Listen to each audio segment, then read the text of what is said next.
Hello everyone. The date today is 26th of April. एक बार date mention कर देते हैं 26th अप्रैल 2024। हाँ जी, सबसे पहले हमने कल कुछ एस्पेक्ट किए थे। हम मनी चैप्टर को ना अभी शुरू करेंगे और उसके 5 मिनट के अंदर अंदर ख़त्म कर देंगे। आ जाओ आ जाओ आ जाओ। तुम्हारे लिए देखो आज सबसे बड़ा सिंहासन छोड़ा है। नहीं नहीं नहीं, तुम्हारे लिए तो रखा है। फिर तो और बैठो यहाँ। लोकेंद्र का टेबल क्यों खिसका दिया? लोकेंद्र को टेबल तो दो। पक्का? चलो कोई बात नहीं। हाँ जी, हमने कल की क्लास में मनी के एस्पेक्ट्स को कवर अप किया था। बेटा ये फ़ैन थोड़ा सा धीरे कर सकते हो क्योंकि इसकी वजह से थोड़ा सा रूम टेम्परेचर ऊपर नीचे हो जाता है। हमने कल मनी में टाइप्स ऑफ मनी तो हमने पहले ही पढ़ लिया था। उसके बाद हमने मनी सप्लाई का कॉन्सेप्ट वर्क अपॉन किया था कि मनी सप्लाई का मतलब क्या है। It is the total amount of money held by the public at a particular point of time. और क्योंकि पॉइंट ऑफ टाइम आ गया तो ये कौन सा कॉन्सेप्ट हो जाता है? स्टॉक कॉन्सेप्ट हो जाता है। अब मनी सप्लाई के लिए हमने एक चीज पढ़ी थी कि ये मनी सप्लाई करता कौन है? Who supplies money in the market? तो मनी सप्लाई करते तीन पार्टीज। सबसे पहला होता है सेंट्रल बैंक, है जिसको हम आरबीआई भी कहते हैं। आरबीआई कैसे मनी सप्लाई करता है? न्यू करेंसी प्रिंट करके। फिर सेकंड इज गवर्नमेंट। गवर्नमेंट कैसे मनी सप्लाई क्रिएट करती है? करेंसी को, करेंसी कॉइन्स प्रिंट करके।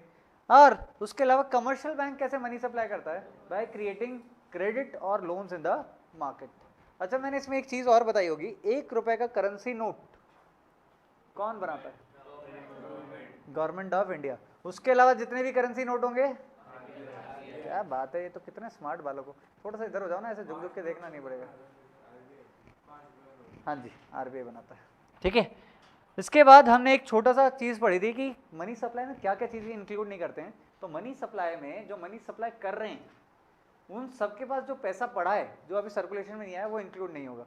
यानी आरबीआई के पास जो रिजर्व के फॉर्मेट में पड़ा है, कमर्शियल बैंक के पास रिजर्व के फॉर्मेट में पड़ा है, वो नहीं आएगा। उसके अलावा गवर्नमेंट के पास जो रिजर्व के फॉर्मेट में पड़े हैं वो भी सर्कुलेशन का पार्ट कंसिडर नहीं किए जाते हैं। ये चीज़ें आपको याद रखनी है। अब इसके बाद हमने पढ़ा था इंस्ट्रूमेंट्स ऑफ मनी सप्लाई। अरे अरे मैं भूल गया, मैम बोलेंगे अभी आके। एक सेकंड दे दो बेटा, मतलब 1 मिनट।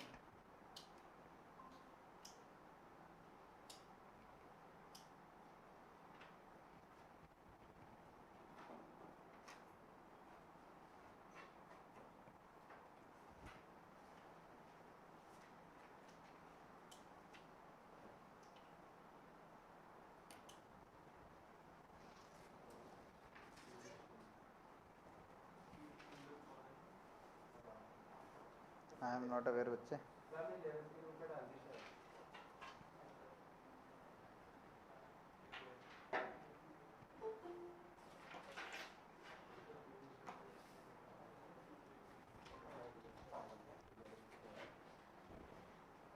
डाल दिया मैम, डाल दिया, देखो ऐड भी हो गए बच्चे।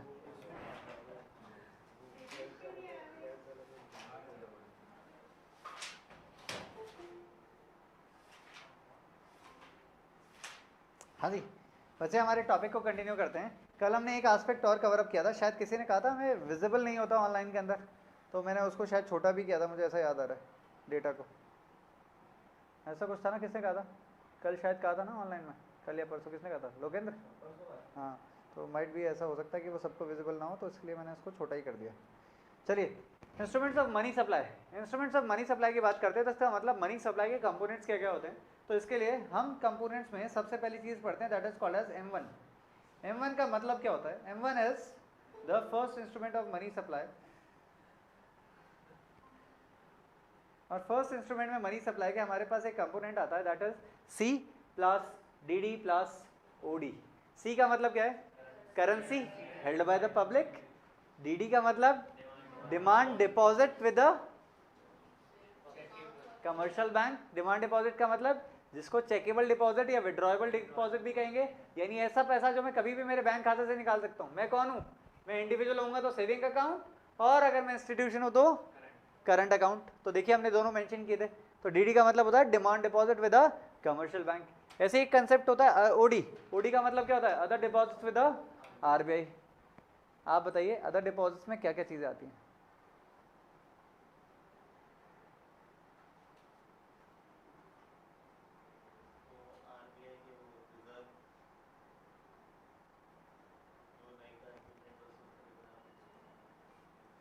एक सेकंड में अटेंडेंस ले लूँ क्या, फिर मैं भूल जाऊँगा, मुझे अचानक याद आया। हाँ, कौन कौन से 2 स्टूडेंट्स नहीं आज? यश नहीं और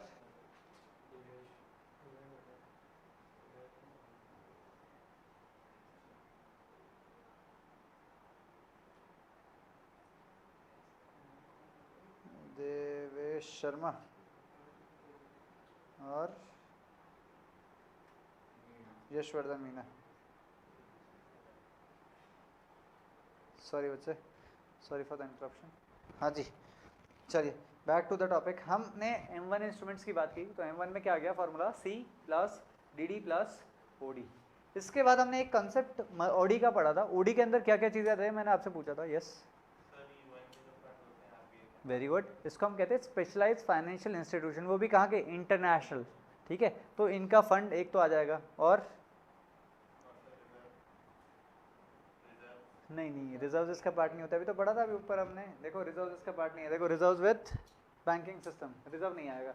उसके अलावा देखो इसमें क्या आएगा, अदर डिपॉजिट्स में स्पेशलाइज्ड फाइनेंशियल इंस्टीट्यूशन, कौन से, डोमेस्टिक वाले, इंडिया के अंदर के, जैसे नबार्ड हो गया, ये सारे हमारे लिए क्या है, स्पेशलाइज्ड फाइनेंशियल इंस्टीट्यूशन। इनका भी कोई भी पैसा है, गवर्नमेंट ने बजट में अलॉट तो कर दिया, बट ये पैसा किसके पास रहेगा, RBI के पास। जब जब चाहिए होगा ये वहाँ से पैसा विड्रॉ करते जाएंगे, यूज़ करते जाएंगे। उसके अलावा क्या होता है, बाहर के सेंट्रल बैंक्स का भी पैसा RBI के पास पड़ा होता है, वो भी अदर डिपॉजिट्स का पार्ट हो जाता है। ठीक है, तो ये तो हो गया हमारे C plus DD plus OD का वर्किंग।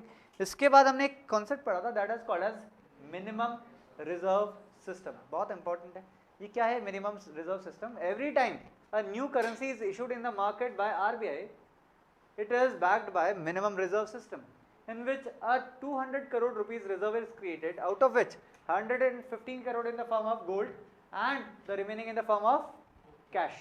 तो कैश के फॉर्मेट में हो जाएगा 85 करोड़ और 115 करोड़ किस में हो जाएगा, गोल्ड के फॉर्मेट में। टोटल मिनिमम कम से कम 200 करोड़ का रिजर्व होगा जब जब करेंसी इशू की जाएगी। अगर किसी रीजन से करेंसी कम प्रिंट हो गई है तो उस केस में हम क्या करेंगे, कैश को रिलीज कर देंगे, जिससे करेंसी का फ्लो वापस मार्केट में बढ़ जाए। अगर गलती से एक्सेस करेंसी रिलीज हो गई है तो हम उसको एब्जॉर्ब करने के लिए क्या कर देंगे, गोल्ड रिजर्व को सेल ऑफ करना शुरू कर देंगे। क्या यहाँ तक किसी को कोई डाउट था? चलिए अब हम सबसे लास्ट चीज पढ़ेंगे इस चैप्टर की, 2 लाइन का ही कॉन्सेप्ट है जिसको हम कहते हैं, हाँ, high powered money. Board examination में ये चीज़ बहुत बार पूछी गई, आपकी बुक में नहीं है, किसी भी बुक में नहीं है। कोई सी भी बुक आप पढ़ लीजिए, Sandeep Garg, Arjan V Kuri, Anoop Kumar Ataria, any book, high powered money कहीं पे भी नहीं है। चैप्टर के अंदर, चैप्टर के पीछे एक जगह एक्स्ट्रा रिमार्क्स में लिखा हुआ है, बट बोर्ड्स में पूछा गया है। अब ये हाई पावर्ड मनी क्या होता है? हाई पावर्ड मनी का मतलब है ऐसा पैसा जो कि गवर्नमेंट क्या करती है, इमरजेंसी के केस में यूज़ करना चाहती है। तो इसके अंदर कौन सा पैसा आ जाएगा, इसके अंदर फॉर्मूला हो जाएगा C plus R plus OD। C का मतलब तो आप सबको पता ही है, currency held by the public. OD का मतलब आप सबको पता ही है, अदर डिपॉजिट्स विद RBI। इसमें ये जो टर्म है रिजर्व्स, ये रिजर्व्स क्या होते हैं, ये रिजर्व्स होंगे बैंकिंग सिस्टम के पास, विद बैंकिंग सिस्टम।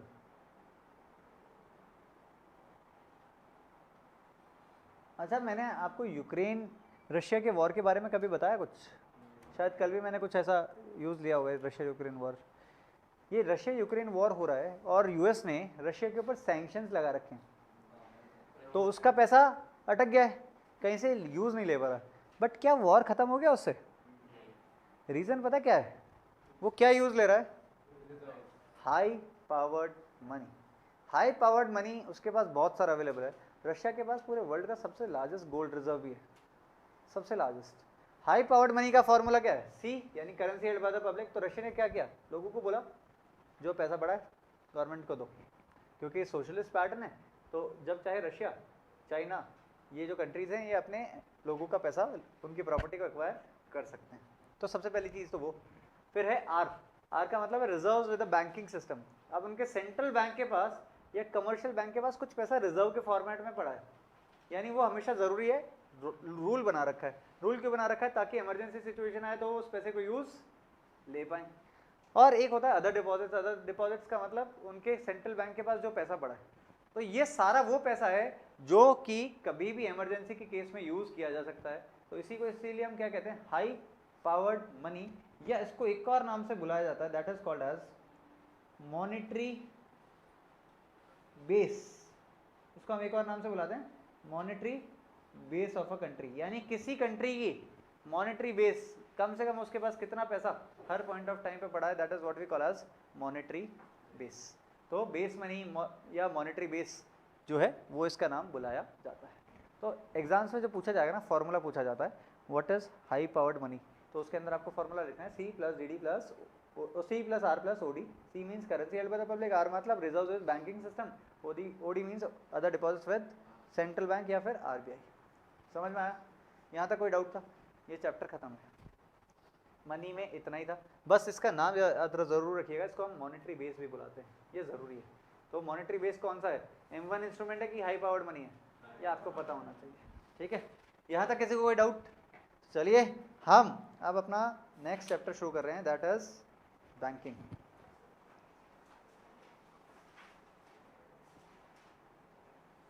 ये है आपका चैप्टर नंबर 6 आपकी बुक में। पहले 4 चैप्टर आपके नेशनल इनकम के हैं, chapter 5 and 6 money and banking है। तो मनी हमने कर लिया, दैट इज चैप्टर 5। अब हम आ रहे हैं हमारे बैंकिंग के ऊपर।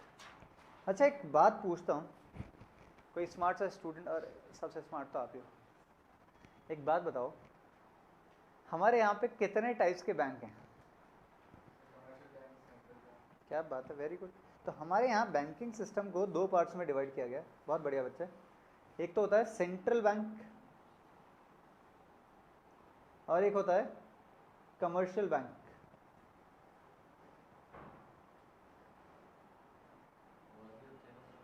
बिल्कुल होते हैं, अभी आ रहे हैं। सबसे पहले सेंट्रल बैंक कौन सा होता है? आरबीआई। चलो बहुत ही बढ़िया, कितने स्मार्ट हो आप तो एक बात बताओ, तो कमर्शियल बैंक भी कौन से होते हैं ये भी बता दो। एग्जाम्पल मत दो, कौन से होते हैं कमर्शियल बैंक? नहीं नहीं नहीं, बिल्कुल गलत स्टेटमेंट है।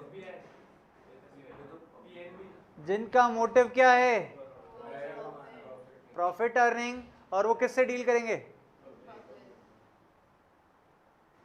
आंधी आ गई है, पब्लिक से डील करेंगे। वो उड़ तो नहीं जाएगा ना घर पे? अच्छा हवा भरी हुई है, कोई चिंता क्या।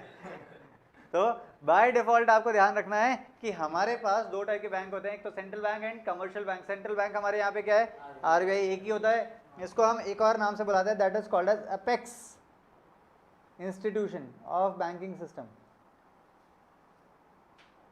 तो हमारे फाइनेंशियल सिस्टम का अपेक्स इंस्टीट्यूट कौन है? Reserve Bank of India. ऐसे कमर्शियल बैंक के कुछ नाम, State Bank of India, ICICI, HDFC, जो भी आप लिखना चाहो, ये सारे के सारे हमारे लिखे हैं कमर्शियल बैंक। कौन से होते हैं कमर्शियल बैंक? जो किसके साथ डील अप करेंगे? पब्लिक के साथ। आरबीआई किसके साथ डील अप करता है? बैंकिंग सिस्टम के साथ। ठीक है, तो देयर इज अ डिफरेंशिएशन। एक छोटा सा प्यारा सा क्वेश्चन बोर्ड में 2 बार आया हुआ है पिछले 7-8 सालों में। आरबीआई एस्टेब्लिश कब हुआ था? वेरी गुड, बिल्कुल गलत। 1950 ना ना,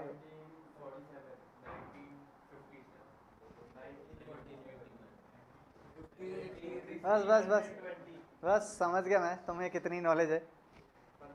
आरबीआई स्टैट्यूटरी कॉर्पोरेशन है। आई होप स्टैट्यूटरी कॉर्पोरेशन का मतलब याद होगा, आपने बीएसटी में पढ़ा होगा। क्या होता है statutory corporation? Types of business organisation, business studies, chapter number 3, 11th class. Very good, which is found by passing an act in the parliament. इसीलिए पूरे सेक्शन में यही अकेला था जो सब में पास हो जाता है। हाँ जी, तो इसी को हम क्या कहते हैं? स्टैट्यूटरी कॉर्पोरेशन कहते हैं। तो आरबीआई एक स्टैट्यूटरी कॉर्पोरेशन है, यानी एक्ट बना था जिसके थ्रू आरबीआई का एस्टेब्लिशमेंट हुआ है। तो आरबीआई एक्ट कब बना था? आरबीआई एक्ट बना था 1934 में, और आरबीआई ने फंक्शनिंग शुरू की थी 1935 में। तो अगर आपसे पूछते हैं व्हेन वाज आरबीआई एस्टेब्लिश्ड, तो या तो 1934 डेट दे रखी होगी या 35 डेट दे रखी होगी, दोनों नहीं आएंगी। ठीक है, तो आपको पता होना चाहिए 1934 एक एक्ट की डेट है और एस्टेब्लिशमेंट करके वर्किंग शुरू हुई 1935। ठीक है, एक ही पूछेगा, दोनों डेट्स नहीं देगा, बेफिक्र रहिए। अब सेंट्रल बैंक जो है उसके कुछ फंक्शंस हमारे कोर्स के पार्ट होते हैं और कमर्शियल बैंक के भी कुछ फंक्शंस हमारे कोर्स के पार्ट हैं। सबसे पहले कमर्शियल बैंक के फंक्शंस पढ़ लेते हैं क्योंकि दो ही हैं, ज़्यादा है ही नहीं। तो सबसे पहला कमर्शियल बैंक का फंक्शन बताओ, किसको पता है कमर्शियल बैंक करता क्या है? वेरी गुड, कह सकते हैं कि आप लोग गलत हैं। इसको हम कहते हैं बेटा एक्सेप्टिंग डिपॉजिट। ये क्या करेगा? डिपॉजिट ले लेगा आपसे। आपके पास जो पैसा पड़ा है आप बैंक खाते में कभी भी रखवा सकते हो, बेफिक्र निश्चिंत हो गए। Excepting deposit. उसके अलावा एक और फंक्शन होता है lending of loans, remittances of funds, बिल्कुल एक ही चीज़ होती है दोनों। तो प्रोवाइडिंग, आसान भाषा में लिख रहा हूँ, प्रोवाइडिंग लोन्स या एडवांसेस लोन भी आप इसको कह सकते हैं। तो सबसे पहले डिपॉजिट एक्सेप्ट करना और लोन प्रोवाइड कराना, इसके दो ही मेजर फंक्शन हैं। ये फंक्शंस को हम प्राइमरी फंक्शंस भी कहते हैं। अलग अलग बुक ने क्या कर रखा है, प्राइमरी, सेकेंडरी और अदर फंक्शंस ऐसे करके दे रखा है। हमें नहीं पढ़ना, हमारे सीबीएसई के करिकुलम में सिर्फ प्राइमरी फंक्शंस का ही पार्ट है, आपको उन डेप्थ में जाना ही नहीं है। टीआरजे एंड वीके अगर आपके पास है तो उसने सिर्फ प्राइमरी दे रखे हैं और कुछ दे ही नहीं रखा। तो that is accepting deposit and advancing of loans या फिर प्रोवाइडिंग लोन्स। ऐसे ही आरबीआई के कुछ फंक्शंस हमारे कोर्स का पार्ट होते हैं। तो सबसे पहले आज हम उन फंक्शंस का टॉपिक शुरू करेंगे। ये बड़ा टॉपिक है तो इसको लिख लेते हैं, फंक्शंस ऑफ सेंट्रल बैंक या फिर आरबीआई।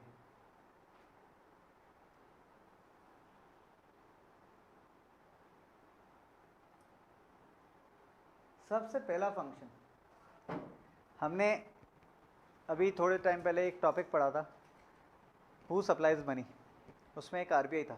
आरबीआई कैसे सप्लाई करता है मनी को? वेरी गुड, इसी को यहाँ पर हम नाम से बुलाते हैं इशू ऑफ करेंसी, या फिर इसको कुछ बुक्स ने अलग नाम और दिया, that is called as currency authority.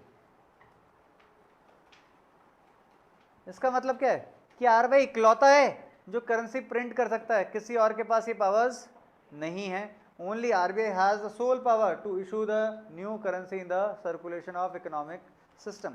तो इशू ऑफ करेंसी या करेंसी अथॉरिटी को थोड़ा सा एक्सप्लेन कर लेते हैं, दो लाइनों का छोटा सा एक्सप्लेनेशन है। RBI has the sole authority to issue new currency notes in the economy। Star लगा के एक छोटी सी चीज लिख लेना, except ₹1 currency note. I hope ये तो आपको पता ही था।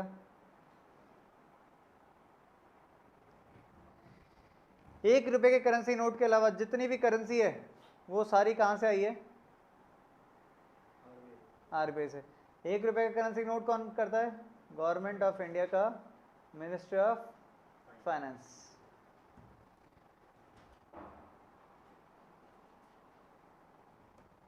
यहां तक किसी को कोई डाउट? पक्का? सबसे पहला पॉइंट बेसिक पॉइंट था, आसान था। ऐसा आंधी आ रही तो गड़बड़ नहीं हो जाएगी बेटा। 1 मिनट के लिए पॉज ले रहा हूँ। तो हमने पढ़ लिया that is issue of currency या currency authority. Second point of consideration जो हमारा आरबीआई के फंक्शन में आता है दैट इज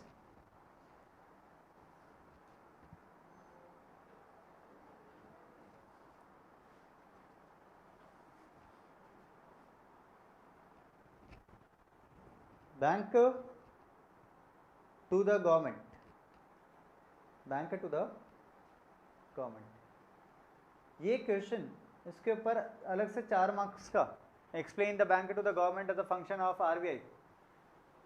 पिछले 20 सालों में कम से कम 8 बार पूछा गया और 4 मार्क्स का क्वेश्चन बनता है इसके ऊपर और 3 मार्क्स का भी बनता है। बहुत आसान सा है। देखो आरबीआई गवर्नमेंट के लिए क्या कर रहा है बताओ। आरबीआई 3 चीज़ें करता है। हाँ जी बोलो बोलो। फंड इकट्ठा कर रहा है। तो आरबीआई के 3 फंक्शंस हैं यहाँ पर। सबसे पहला है जो आप बोल रहे हो as a banker. As a banker क्या करेगा, आरबीआई के लिए डिपॉजिट एक्सेप्ट कर लेगा या फिर आरबीआई से गवर्नमेंट को अगर लोन चाहिए तो वो लोन भी प्रोवाइड करा देगा। तो हम कह सकते हैं as a banker RBI accepts deposit and provides loan to the government। बहुत बेसिक्स है। सबसे पहले एज अ बैंकर। इसी का एक और पार्ट होता है that is as an agent. अब एजेंट कौन होता है, जो आपके बिहाफ पे कोई काम कर देता है। तो आरबीआई के बिहाफ, आरबीआई क्या काम करता है गवर्नमेंट के बिहाफ पे? वेरी गुड, बिल्कुल गलत। क्या करेगा बताओ, किसी को आइडिया है? Collects funds. अगर गवर्नमेंट बोलती है कि भाई यहाँ से पैसा कलेक्ट करके लेके आना है तो कलेक्ट कर लेगा और provides funds to other departments. जैसे मैंने आपको अभी थोड़ी देर पहले बताया था, गवर्नमेंट ने बजट में नाबार्ड को पैसा दे दिया। वो पैसा किसके पास आ जाएगा? आरबीआई के पास आ जाएगा। अब आरबीआई कब कब पैसा देता रहेगा? जब जब गवर्नमेंट बोल देगी नाबार्ड को दे दो, दे देगा चुपचाप, मना ही नहीं करेगा। तो एज एन एजेंट काम कर रहा है कि कहीं से कलेक्ट करके लेके आना है। कहीं से गवर्नमेंट की कंपनी के शेयर थे जो गवर्नमेंट ने होल्ड कर रखे थे। अब वो होल्ड कर रखे किसके नाम पे होते हैं? शेयर्स होल्ड, बताओ। नहीं, गवर्नमेंट की कंपनी कोई भी है या गवर्नमेंट ने कोई भी शेयर खरीद रखे हैं, वेरी गुड, प्रेसिडेंट के नाम पे होते हैं। तो इसका डिविडेंड कलेक्ट करने का काम भी किसका है? आरबीआई का है, रिजर्व बैंक ऑफ इंडिया का। तो आरबीआई क्या कर रहा है? As an agent it collect funds. कहीं से पैसा कलेक्ट करना है, टैक्स का पैसा आया, एसबीआई के अंदर जमा करा है, एसबीआई से कौन कलेक्ट करेगा? आरबीआई कलेक्ट करेगा। या फिर प्रोवाइड फंड और टू द अदर पार्टीज। ये सारा काम गवर्नमेंट के बिहाफ पे कौन करेगा? आरबीआई करता है। तो to other departments on behalf of government लिख दो, बिहाफ ऑफ गवर्नमेंट। यहाँ तक का एस्पेक्ट क्लियर है बच्चे सबको? ऑनलाइन वाले स्टूडेंट्स को बच्चे, आई होप मेरी आवाज़ क्लियरली आ रही है, समझ में भी आ रहा है? चलो, अब लास्ट इसका फंक्शन होता है एज एन एडवाइजर। अब एज एन एडवाइजर क्या करता है? देखो, कभी भी कोई फाइनेंशियल पॉलिसी बनानी है, जैसे बजट, तो बजट जब भी बनेगा तो आरबीआई के जो डायरेक्टर्स हैं, चेयरमैन हैं, गवर्नर हैं, उन सबसे थोड़ी थोड़ी राय ली जाती है। अच्छा बताओ, इकोनॉमी को और ट्रैक पे लाने के लिए क्या कर सकते हैं, और क्या कर सकते हैं, और क्या कर सकते हैं, बैंकिंग सिस्टम एफिशिएंट हो जाए। तो आप देखेंगे जब भी बजट आता है तो कुछ ना कुछ नया आता रहता है। जैसे यूपीआई की इस बार बहुत फोकस किया गया, यूपीआई को बहुत ज़्यादा बढ़ाओ, ठीक है। ये सारा काम किसके एडवाइस से हो रहा है? आरबीआई की एडवाइस से। तो आरबीआई जब भी एडवाइस करेगा तो गवर्नमेंट जो है उन्हीं एडवाइसेस को यूज़ लेके नई नई पॉलिसीज़ को वर्क अपॉन करती है। तो गवर्नमेंट ने बोला डिजिटल मनी, ई रूपी, वो ई रूपी क्या है, किसके एडवाइस से आया?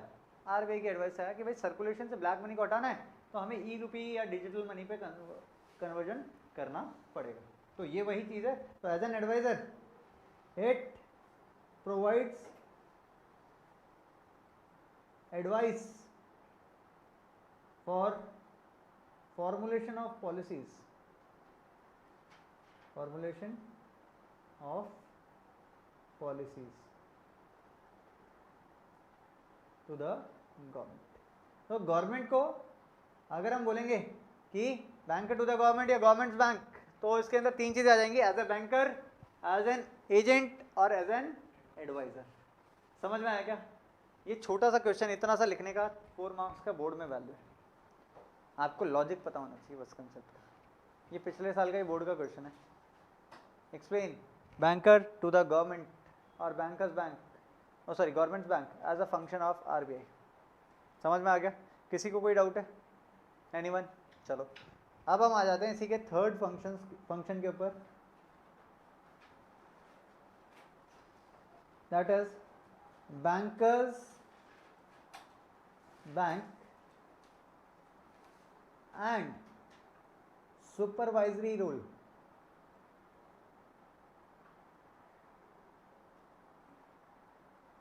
बैंकर्स बैंक और सुपरवाइजरी रोल, सॉरी नहीं थर्ड ही है, थर्ड ही तो है।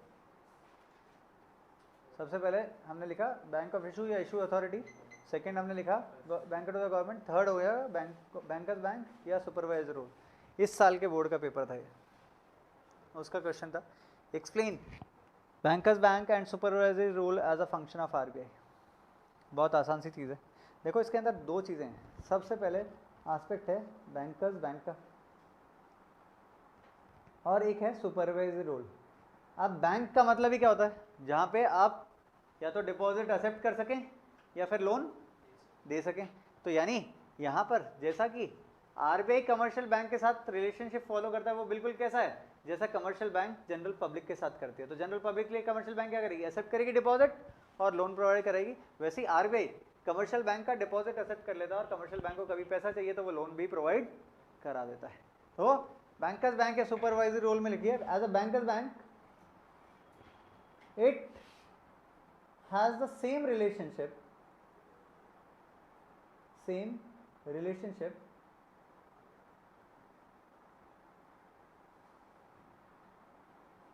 with commercial bank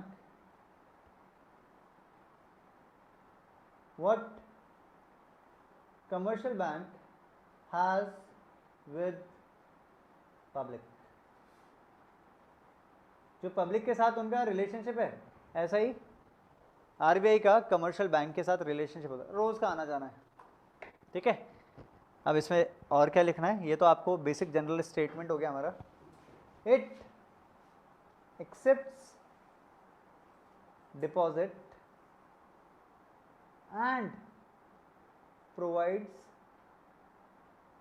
loan to commercial bank। यहाँ शॉर्ट फॉर्म में लिख रहा हूँ, it accept deposit and provides loan to commercial bank. समझ में आ गया बैंकर्स बैंक का मतलब क्या हो गया? किसी को कोई डाउट? चलो अब इसमें एक कंसेप्ट और है, that is called as supervisory role. कौन होता है सुपरवाइजर? अरे क्या क्या होता है सुपरवाइजर? हाँ, जो सारे कामों को देखता है, चेक रखता है कि कुछ गलत तो नहीं हो रहा, इंस्पेक्शन का काम। तो वो सुपरवाइजर कौन है? जो चेक करेगा क्या सारी चीज़ें इन द लाइन चल रही हैं। अगर चल रही हैं तो बहुत बढ़िया। जैसे प्रिंसिपल्स क्या करते हैं, देखते हैं स्कूल की सारी फंक्शनिंग सही चल रही कि नहीं चल रही। मैनेजमेंट क्या करता है? वो देखता है सारी स्कूल्स के प्रिंसिपल सही चल रहे कि नहीं चल रहे। यानी वो उनका वर्क है एज अ सुपरवाइजर, यानी to keep a check on the functioning of the economic system. तो वैसे ही सुपरवाइजर रोल में लिख लीजिए, as a supervisor RBI keeps a check on the functioning of commercial bank. ये कमर्शियल बैंक ने rules follow किए नहीं किए, आरबीआई की गाइडलाइंस को माना नहीं माना, ये सब चीज़ें चेक करना किसका काम है? आरबीआई का काम है। तो as a bankers bank and supervisory role, इसके दो फंक्शंस हो गए। सबसे पहला bankers bank and supervisory role, नाम में ही लिखा रहेगा। इन दोनों का बारे में समझ में आ गया? तो एज अ बैंकर्स बैंक क्या करेगा? एक्सेप्ट करेगा डिपॉजिट एंड लोन प्रोवाइड करेगा to the commercial bank. As a supervisor keeps a check on the functioning of commercial bank की कमर्शियल बैंक सही से काम कर रहे हैं कि नहीं कर रहे, कोई फ्रॉडुलेंट एक्टिविटीज तो नहीं हो रही, कोई नई गाइडलाइंस बनानी है, कोई पॉलिसी फॉर्मेशन करना है, वो सारा as a supervisor work upon हो जाता है। ठीक है, तो आप इसमें नीचे लिखना चाहो तो लिख सकते हो that it formulates the policy for commercial bank. ठीक है, यहाँ तक किसी को कोई doubt? Very good. Number 4, that is custodian of forex reserve.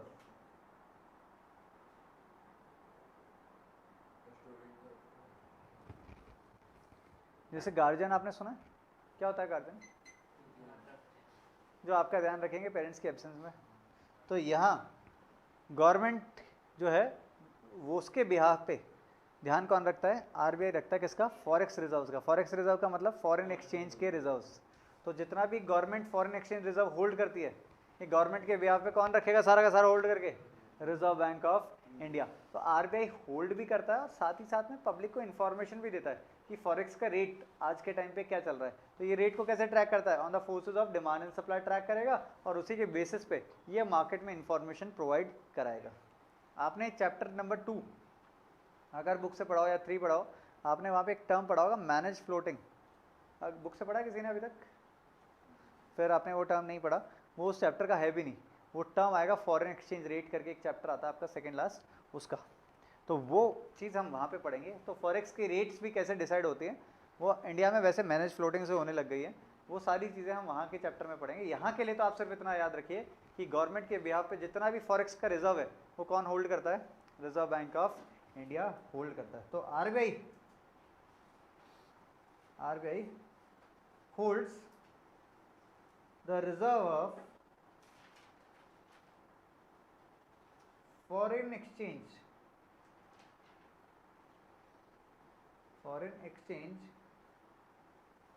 on behalf of government। तो गवर्नमेंट के बिहाफ पे सारा का सारा फॉरेक्स का रिजर्व किसके पास रहेगा? आरबीआई के पास रहेगा। क्या यहाँ तक किसी को कोई डाउट? पक्का? चलो आज हम हमारे 5th पॉइंट पे बढ़ रहे हैं। अब छोटे छोटे थे, आई होप कोई प्रॉब्लम नहीं आ रही होगी किसी को भी। Very good. Next is clearing house function. क्या होता है क्लियरिंग हाउस फंक्शन?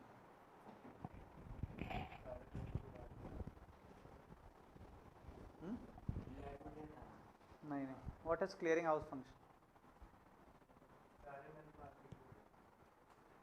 आपने कभी सुना है कि बैंक में आपने चेक डाला और वो चेक एक दिन में क्लियर नहीं हुआ? क्यों नहीं होता वो चेक क्लियर एक दिन में? नहीं बैंक में लोड इतना होता है। अच्छा सोचा करो, बाउंस नहीं होता। आरबीआई क्या करता है? क्लियरिंग हाउस का काम करता है। क्लियरिंग हाउस का मतलब क्या है? आरबीआई गवर्नमेंट के बिहाफ पे क्या करेगा? वर्क अपॉन करता है। और आरबीआई के पास पावर है कि जब भी दो बैंक के ट्रांजैक्शन हो रहे हैं, तो आपने जैसे एसबीआई के आपके पास एक चेक अवेलेबल है, आप गए और आपका खाता है पंजाब नेशनल बैंक में, आपने उसमें डाल दिया, तो वो चेक इंस्टेंटली क्लियर नहीं होता। वो किसके पास जाएगा? रिजर्व बैंक ऑफ इंडिया के पास जाएगा। वो वहाँ पे चेक करेंगे क्या सारी चीज़ें सही हैं, फर्जी चेक तो नहीं है, डिटेल सही है, अमाउंट है कि नहीं है, साइन फॉर्जरी तो नहीं है, सारी चीज़ें चेक करेंगे। और it takes 2 days processing time, और 2 दिन बाद वो चेक आपके अकाउंट में क्लियर होकर आ जाएगा। इसीलिए चेक कभी भी दूसरे बैंक का होता है तो क्लियर होने में कितना लगता है? 2 दिन का टाइम लगेगा, 2 वर्किंग डेज। बट अगर चेक सेम बैंक का है, जैसे एक्सिस बैंक से एक्सिस बैंक को दे दिया, तो उस केस में इंस्टेंटली कुछ फ्रैक्शंस ऑफ मिनट्स और सेकंड्स में आपके अकाउंट में पैसा आ जाता है। क्योंकि बैंक अपने चेक्स को खुद चेक कर सकता है कि सही है कि नहीं है, बट दूसरे बैंक्स की डिटेल्स किसके पास होती हैं? आरबीआई के पास होती है।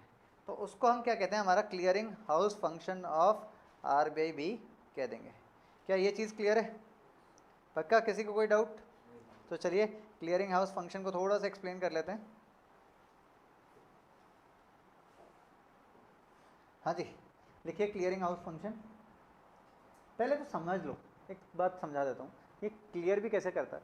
लेट अस से मेरे पास बैंक है एक ए। अब ए बैंक से बी बैंक को एक चेक गया, दैट इज 500 करोड़ का। अब ये एक चेक नहीं है, पूरे दिन के चेक हैं, और ये नॉर्मल यूजेज है चेक्स का। ये मिनिमम अमाउंट आप मान के चलिए कि घटिया से घटिया देना, तो बैंक में इतना ट्रांजैक्शन एक बैंक से दूसरे बैंक को हो रहा है। बी बैंक से ए बैंक को एक चेक गया 750 करोड़ का। अब पहले क्या होता था, ये ट्रांजैक्शन सारा का सारा बैंक ऐसे ही फॉलो करता था। मतलब एक दोस्त नहीं आया तो तुम्हारी आंखें लाल हो गई, शाम को मिल लेना उससे 8 बजे बाद। हाँ जी। अब जैसे ही वो बैंक के पास गए चेक्स, पहले क्या होता था, ये सारा का सारा कैश के अंदर ट्रांजैक्शन होता था। ए बैंक बोलता था बी बैंक को मेरे पे तो भरोसा ही नहीं है, सारा कैश में लेके आ पैसा। बी बैंक बोलता था मेरे को भी तेरे पे भरोसा नहीं है, सारा कैश में लेके आ। सोचो अगर ए बैंक और बी बैंक इतना इतना कैश लेके घूमे हैं तो दो चीज़ें प्रॉब्लम है। सबसे पहला, इतना पैसा शायद मैं किसी को लोन पे नहीं दे पाऊंगा, वो मेरे को रखना पड़ेगा भाई, क्योंकि कैश देना है अगले को। दूसरा सबसे बड़ा प्रॉब्लम, चोरी। अब आरबीआई ने बोला कि भाई एक तो कैश को आप लेके घूमो, चोरी होने का डर है, बैंक का फ्लो में नहीं आ रहा, और साथ ही साथ में एक दिन का पैसे का ब्याज वेस्ट हो गया जब आप इधर से उधर ले जा रहे हो। तो इस केस में आरबीआई आया और आरबीआई ने एक डिसीजन मेकिंग की एज अ इंटरवीन, यानी आरबीआई इंटरमीडिएट की तरह आया और उसने बोला भाई एक काम करो, तुम्हें इससे 500 लेने, तुम्हें इसको 750 देने, सिंपल सा काम करते हैं, 250 करोड़ रुपीज़ में अकाउंट सेटल कर देते हैं। यानी अब वो जो पहले अमाउंट की रिक्वायरमेंट पड़ रही थी 1250 करोड़, अब ये किस में सेटल हो गया, 250 करोड़ में। कैश की रिक्वायरमेंट क्या हुई, और ये पैसा भी कैसे जाएगा, ये सारा पैसा as a credit entry RBI कर देता है। स्कैम 1992 देखी थी, उसमें वो जाता था और आरबीआई के बैंक खातों में वो फर्जी लिख के आ जाता बीआर का कि इतना बीआर रिसीव हो गया। पहले ये सारा काम कैसे किया जा रहा था, क्रेडिट एंट्री के थ्रू। ये जो आपको क्रेडिट एंट्री में सिखा रहा हूँ ये तभी शुरू हुई थी कि अकाउंट में क्रेडिट एंट्री कर दो कि एक बैंक ने दूसरे बैंक को पैसा दे दिया है, तो सिर्फ रजिस्टर में हो रहा था। अब ये सारा काम क्या हो गया, डिजिटल हो गया। उससे पहले ये सारा काम कैसे होता था, कैश। तो वो कैश की रिक्वायरमेंट को क्या हो गया, इस सिस्टम ने ख़त्म कर दिया। समझ में आ गया पक्का, किसी को कोई डाउट? चलो तो अब इसको लिख लेते हैं, clearing house function as a clearing house RBI settles the transaction of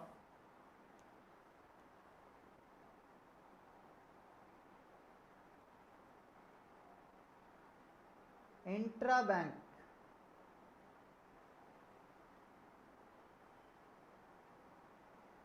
through checks,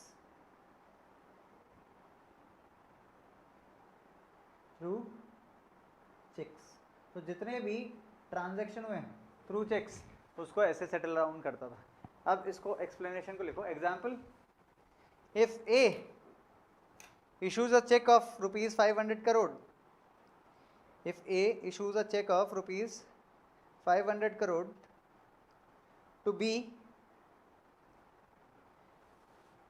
and B issues a check of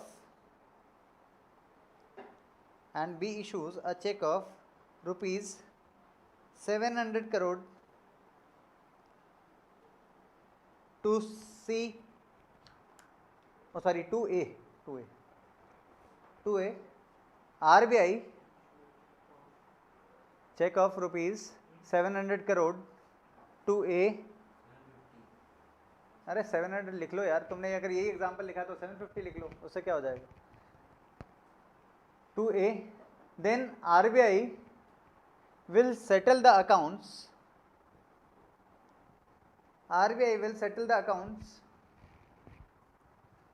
of both the banks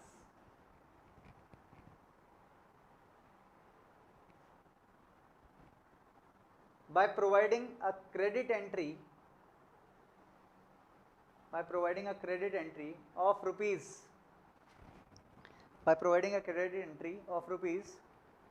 अगर आपने 750 का अमाउंट लिखा तो 250 करोड़ लिख लेना, अगर 700 का लिखा तो 200 लिख लीजिएगा। क्रेडिट एंट्री ऑफ 200 करोड़, ठीक है, in account of A,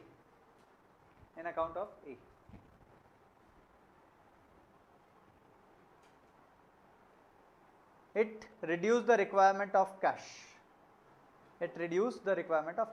full stop लगा के लिख लीजिएगा, it reduce the requirement of cash। क्या ये लॉजिकली समझ में आया? किसी को इसमें डाउट है, कुछ पूछना है? हाँ बच्चे पूछो ना। बिल्कुल, आप हो, मैं हूँ, हम दोनों के बीच का ट्रांजैक्शन था। मैंने एक दिन आपको 200 रुपये का सामान दिलाया था, आपने मुझे एक दिन 500 रुपये की चॉकलेट दी थी, ठीक है? तो मैं गया तुम्हारे पास, मैंने बोला बेटा एक काम करो, तो तुम तो ये 500 रुपये रखो अपनी चॉकलेट के। आपने बोला लो नितिन सर आप भी ये 200 रुपये रखो। अब एक दिन तो मैं लेके आया तुम्हारे लिए 500, एक दिन तुम मेरे लिए 200 लेके आए, टोटल ट्रांजैक्शन कैश का कितना हो गया? 700। वहीं पे आपके और मेरे बीच में आ गया सिद्धार्थ। सिद्धार्थ बोला सर मैं हूँ आरबीआई, मैं आपका अकाउंट सेटल कराता हूँ। देखो एक काम करो नितिन सर, आप इसको 300 रुपये दे दो। अब इससे क्या हो गया, जो कैश की पेमेंट थी वो कितनी? 300। और उसको भी क्या किया, क्रेडिट एंट्री की, सर कल को जब आप इससे फीस लोगे तो वो 300 रुपये को सेटल कर लेना, क्योंकि कल भी तो हमारे चेक के ट्रांजैक्शन होंगे, फ्यूचर में होंगे बैंक के ट्रांजैक्शन, तो उसमें सेटल हो जाएंगे। तो क्रेडिट की एंट्री दिखा देते हैं और उसको सेटल कर देते हैं, तो उससे कैश की रिक्वायरमेंट, और जो पैसा बचाया मैं लोन पे ज़्यादा दूंगा, लोन पे ज़्यादा दूंगा तो कैपिटल फॉर्मेशन क्या होगा? ज़्यादा मिलेगा। हाँ जी, बैंक बंद नहीं हो सकता। रीज़न इज, हम इसके आगे एक टॉपिक पढ़ेंगे, उसमें आपको समझ में आएगा कि बैंक बंद नहीं हो सकता, कभी बैंक बंद नहीं होगा, क्योंकि बैंक क्या है, गोइंग कंसर्न है एक तो कंपनी की तरह, तो बैंक तो चलता रहेगा। प्लस आरबीआई है ना आपके पास, आरबीआई आपके लिए सीआरआर एसएलआर के कंपोनेंट्स रखता है कि बैंक बंद नहीं होगा। बताएंगे, आएंगे उसके ऊपर टॉपिक पे, आज नहीं आ पाएंगे, कल आएंगे, उसको हम मनी मल्टीप्लायर के कॉन्सेप्ट में वर्क अपॉन करते हैं, ठीक है? चलो आज के लिए हम पहले नेक्स्ट टॉपिक पे आते हैं, इसी के नेक्स्ट फंक्शन पे, that is lender of last resort. अच्छा आपसे एक छोटा सा क्वेश्चन पूछूंगा, किससे पूछूं? आपसे पूछ लेता हूँ, आप ही बहुत स्मार्ट हो, सबसे स्मार्ट आप ही हो। हाँ जी, एक छोटा सा क्वेश्चन है, एक बात बताइए, अगर एक प्रॉब्लम आ जाए, बहुत बड़ी प्रॉब्लम है, पुलिस वाले ने पकड़ लिया, चालान काट रहा 10,000 रुपये का, गाड़ी भी जब्त कर रहा है, किसको फ़ोन करोगे सबसे पहले? जानकार पुलिस वाले को, मान लो, और पुलिस तो पुलिस है, अच्छी है, तुमने गलती की है तो वो बोलेगा नहीं नहीं चालान तो लगेगा, वो भी मना कर देगा। अब किसको फ़ोन करोगे? गलत बात नहीं करनी है, अच्छी बात करनी है, लीगल एक्टिविटीज़। अब क्या करोगे? नहीं, अब जब सब रास्ते बंद हो जाते हैं ना, तब एक रास्ता खुलता है, उसका नाम है पापा। जब सब जगह से परेशान हो जाओगे, मतलब सब जगह जुगाड़ लगा लोगे, नहीं लगेगा, आखिर में सबसे ज़्यादा किसकी याद आती है पता है? पापा। और कमर्शियल बैंक का पापा कौन है? RBI is the father of all the banks. तो सारे कमर्शियल बैंक को जब पैसा कहीं से नहीं मिलता, सब मना कर देते हैं, तो या किसकी याद आती है? पापा। तो आपको भी अगर पैसा चाहिए और कहीं से पैसा अरेंज नहीं हो रहा, बिजनेस करना है, कुछ भी करना है, या किसी फॉर्म के लिए चाहिए, किसी कॉलेज का एप्लीकेशन भरनी है, सब मना कर देंगे, मम्मी भाई बहन दोस्त, तो किसकी याद आती है? सिर्फ पापा की। तो यहीं पे सेम टू सेम, जब कमर्शियल बैंक को पैसे की ज़रूरत हो जाए इमरजेंसी सिचुएशन में, अचानक से कैश चाहिए या करेंसी चाहिए और किसी को लोन देना है, अब वो डिनाई तो कर नहीं सकता कि भाई लोन नहीं दूंगा, है ही नहीं, वो क्या बोलेगा, नहीं नहीं बिजनेस है, पैसा तो चाहिए, कहाँ से अरेंज करेंगे? आखिरी मोमेंट पे सिर्फ एक ऑप्शन बचेगा, अपने पापा को कॉल करेंगे, आरबीआई पापा प्लीज़ सब मन्नी मन्नी मन्नी कुछ पैसा दे दो। अब वो पैसा is considered as a lender of last resort. तो इसमें लिख लीजिए, हाँ जी, आएंगे उसके ऊपर आएंगे हम, कल की क्लास में बहुत सारी चीज़ें पढ़ेंगे अच्छी, कल नहीं मंडे को। When RBI feels to arrange funds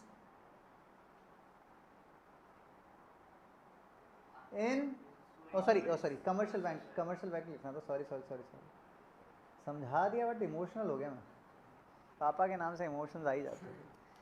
When commercial bank fails to arrange funds in case of emergency,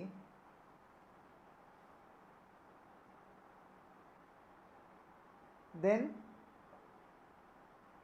the last hope, या रे ऑफ होप भी लिखना चाहो तो लिख सकते हो, उम्मीद की आखिरी किरण जिसको बोलते हैं ना, द लास्ट होप tends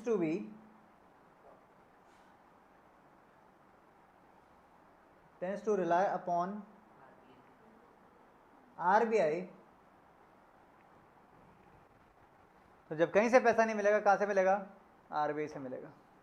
ठीक है, अब इसकी रेट किस रेट पे मिलेगा इसको हम नेक्स्ट क्लासेस में डिस्कस करेंगे। नहीं नहीं नहीं नहीं, खत्म नहीं हुई है क्लास, गलत फहमी मत रहिए, अभी तो 8 मिनट बाकी हैं।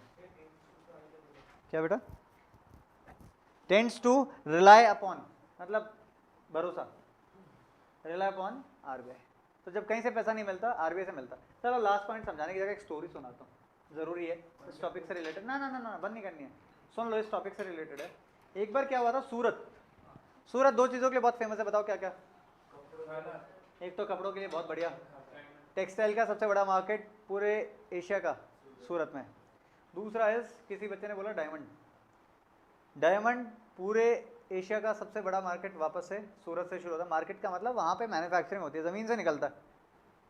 तो वहाँ ऑन एन एवरेज जितने भी बिजनेसमैन हैं सबके खाते में 5 से 6 हज़ार करोड़ रुपए पड़े होते हैं। डायमंड है, डायमंड पैसा ही पैसा, 5 से 6 हज़ार करोड़ रुपए खाते में रखते हैं।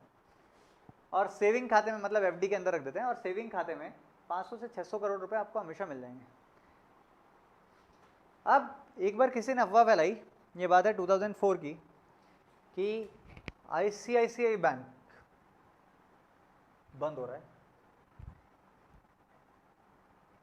अब ICICI बैंक इंडिया का फास्टेस्ट ग्रोइंग बैंक था उस पॉइंट ऑफ टाइम पे, चंद्रा कोचर उसको लीड आउट कर रही थी, राजस्थान से ही है। अब जैसे ही अफवाह फैली, सोचो आपका किसी बैंक खाते में 10,000 रुपये हो, आपको पता चले बैंक खाता बंद हो रहा है, आप क्या करते हो? तो सोचो जिसके बैंक खाते में 500 करोड़ और उसको कोई बोल दे बैंक खाता तो बंद हो रहा है भाई साहब, क्या होगा? या तो दिल का दौरा, या फिर वो बैंक में पहुंच जाएगा। सब लोग बैंक में पहुंच गए, और सूरत का सारे बिजनेसमैन का ज़्यादातर bank account by chance ICICI bank का था। अब सब लोगों ने बोला पैसा निकालो पैसा निकालो। और क्या होता है कि कोई भी बैंक की ब्रांच पैसा ले लेती है, वो पैसा हेड ऑफिस को भेज देती है। हेड ऑफिस क्या करेगा, किसी और ब्रांच से उस पैसे को लोन के तौर पर डिस्ट्रीब्यूट कर देगा। अब बैंक के पास पैसा तो है ही नहीं, सारा तो लोन पे दे रखा है ज़्यादातर। अब वो लोग पैसा निकालेंगे, पैसा दो। उन्होंने बोला RBI की गाइडलाइन है सारा पैसा एक साथ नहीं निकाल लो। अब वो अड़ गए, नहीं दे सकते, RBI की गाइडलाइन, बैंक खाता बंद करो, दो। अब बैंक खाता बंद कर रहे हैं तो देना पड़ेगा भाई, आप डिनाई नहीं कर सकते। अब बैंक के मैनेजर ने बोला सर हम इतना पैसा अपने पास नहीं रखते। मेरा पैसा कहाँ है? मेरा पैसा है कहाँ? And the people became anxious, गुस्सा भी आने लग गया, रोने भी लग गए, नर्वस हो गए कि मेरा पैसा कहाँ गया। इतने में उन्होंने अपने हेड ऑफिस में फ़ोन किया, छोटे पापा पैसा मांगना है, पैसा है नहीं, दे दो। तो छोटे पापा ने बोला बेटा अभी तो टाइम लगेगा, यहाँ से भिजवा रहा हूँ, ट्रक में भेजूँगा, समझाओ थोड़ा उनको, मान जाए। तो धीरे धीरे पूरा सूरत ऑलमोस्ट वहाँ पर इकट्ठा हो गया बैंक में, और बैंक को पुलिस ने घेर लिया चारों तरफ से कि भाई बाई चांस कहीं ऐसा ना हो लोग अटैक करते हैं बैंक मैनेजर्स वगैरह पे। तो बैंक को बचाने के लिए पुलिस वाले भी वहाँ आ गए। अब इतने में जो कमर्शियल बैंक का हेड ऑफिस था ICICI बैंक का, उन्होंने बड़े पापा को फ़ोन किया, RBI को, बोले भैया पापा एक काम कर दो, कुछ पैसा चाहिए, ऐसे एक प्रॉब्लम आ गई है, भेज दो। RBI ने कुछ नहीं सोचा, RBI ने बोला थोड़ी देर लगेगी, भेज रहा हूँ। 4 प्लेन्स में पैसा भर के डिस्पैच किया गया टू द सूरत ब्रांच। और वहाँ पे बैंक मैनेजर जो थे ICICI बैंक के, उन्होंने बोल दिया, सबको माइक से अनाउंस कर दिया कि आप सब लोग एयरपोर्ट की तरफ बढ़ें, अपना पैसा वहीं पे कलेक्ट करें। अब सोचो कि कोई बोल रहा है एयरपोर्ट बढ़ो, तो वो तो ये सोचेंगे तो भागेगा। तो पब्लिक साथ में ले गई, और एयरपोर्ट पे रियल में कैश को डिस्ट्रीब्यूट किया जाने लगा, प्लेन्स में से निकाल के, काउंटिंग कर करके, मशीनों से काउंटिंग कर करके डिस्ट्रीब्यूट किया जाने लगा।